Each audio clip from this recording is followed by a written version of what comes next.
find their own. Oh, I'm delighted that you're coming to see me. I've been reading Irish fairy tales and folk tales are a little bit sort of frightening on a fall evening like this. So I'm so glad to see you. My name is Mary Cardwell.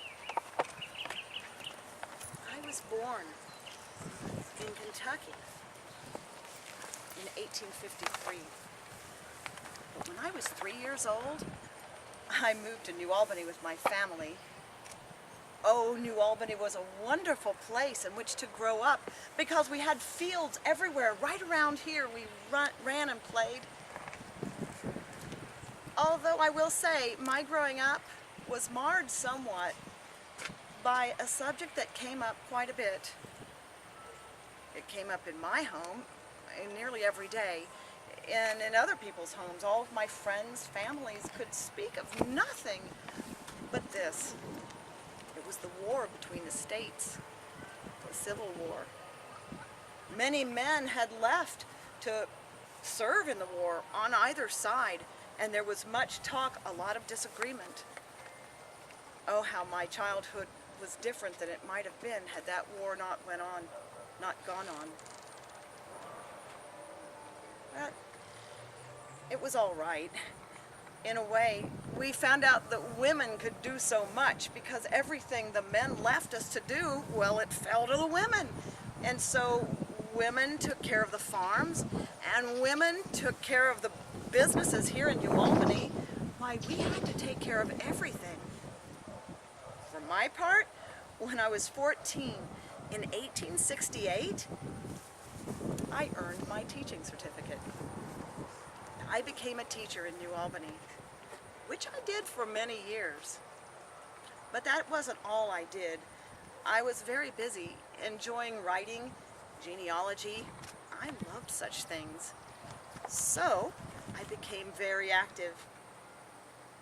I'm proud to say that I'm a founding member of the Western Association of Writers, which we founded under the American Association of Writers, with a meeting in Indianapolis. There were 75 of us, including James Whitcomb Riley. It wasn't just women, but it was mostly to help women who could not get published. I was 31 at the time. I found it very difficult to be published, and in fact, I can remember reading things at Christmas or at Easter for my family, and one time my Uncle Charlie took that and published it.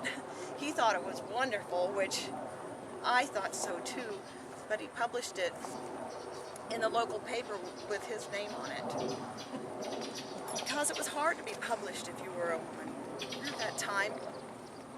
And so this group was there to fix that.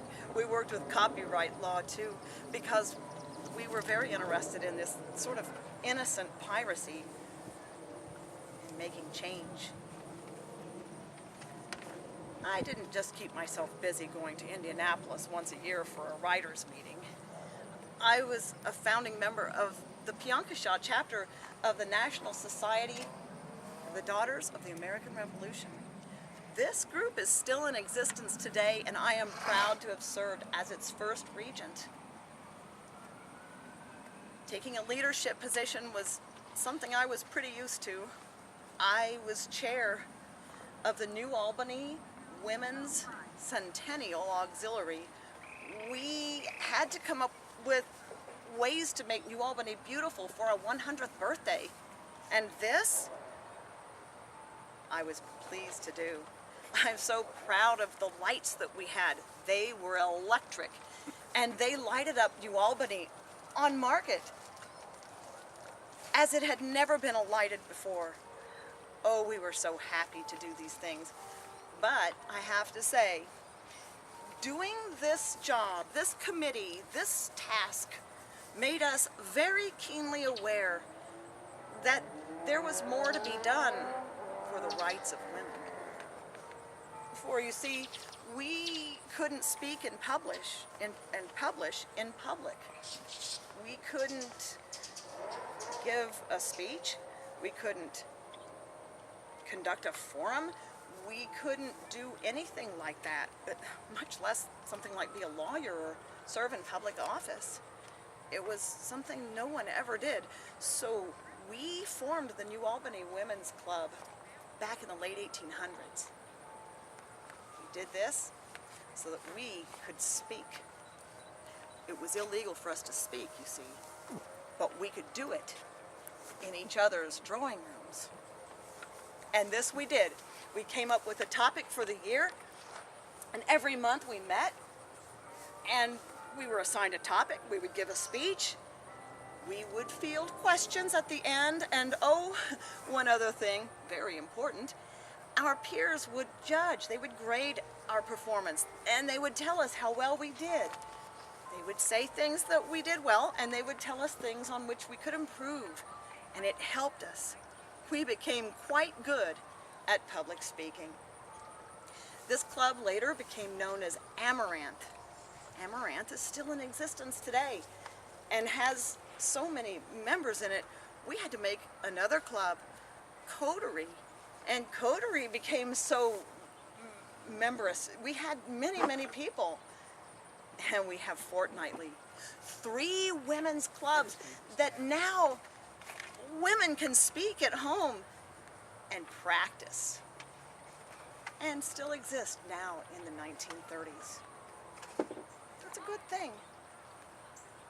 I'm very proud of these things. I will tell you an interesting job I had. I was the first woman ever hired by the New Albany Police Department as an officer.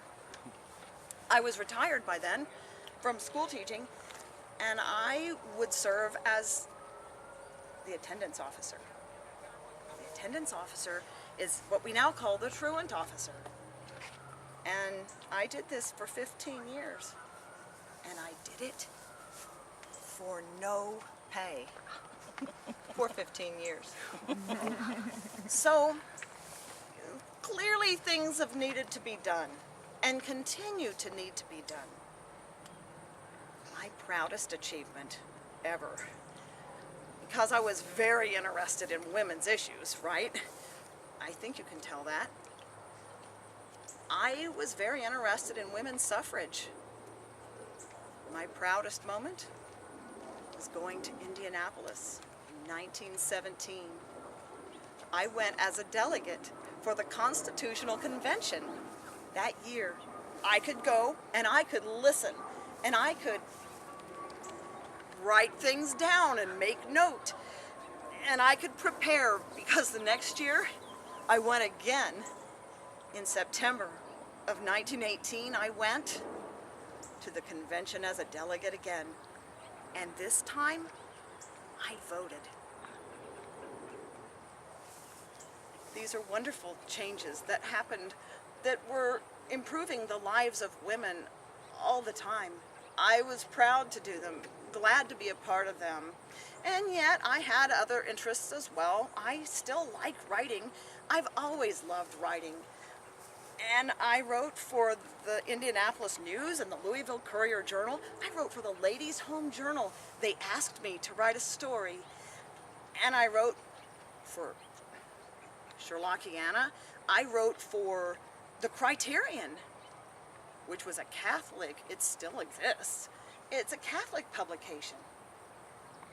I tell you that because I've been a member of the First Presbyterian Church ever since I came here when I was 3. I went to church school. I did that when I was a little girl, and then of course I grew up, so I had to do other things like teach Sunday school and volunteer here and there where I was needed. I still do that. I still do what I can where I can.